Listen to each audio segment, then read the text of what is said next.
Assalamualaikum warahmatullahi wabarakatuh. Iskandar Usman Arfalaki dinyatakan adalah calon Bupati Aceh Timur yang bakal diusung Partai Aceh pada Pilkada 2024 mendatang. Hal itu merupakan penutuh yang kembali disampaikan Mualim. Sebelumnya Mualim juga menyampaikan hal yang sama sebagaimana dimuat salah satu surat kabar ternama di Aceh, Serambi Indonesia.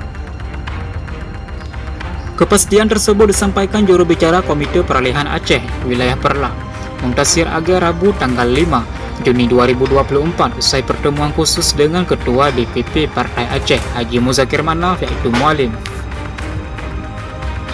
Menurut dia, dalam pertemuan khusus yang ikut dihadiri Ketua DPW Partai Aceh, Aceh Timur Zulfali Ayyub atau Kepiah Seke, dalam Bupati Iskandar Usman Arfalaki calon Wakil Bupati T. Zainal Abidin, telah disepakati bahwa untuk DPW Partai Aceh Timur akan diusung Iskandar Usman Arfalaki dan Zainal.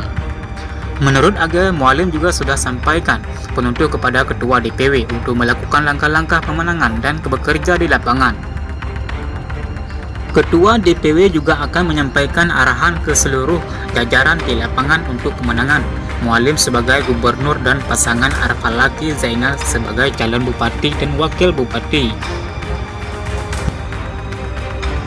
Sementara itu, Ketua KPA Wilayah Perla Hamdani Hasan alias Wa'dan membenarkan hasil pertemuan tersebut. Wa'dan menyebutkan dari awal memang Mualim sudah menyampaikan penutup untuk calon yang akan diusung PA untuk Bupati dan Wakil Bupati Aceh Timur sebagaimana yang dimuat media massa sebelumnya.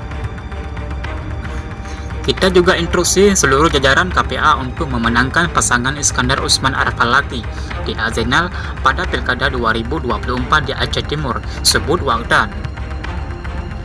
Sebagaimana diketahui, Iskandar Usman Arfalaki, anggota DPRA yang kembali terpilih ketiga kalinya, telah mendaftar di PP Partai Aceh dan diantar oleh Panglima Wilayah dan Panglima Daerah dan Panglima Sago dan DPS serta tokoh masyarakat.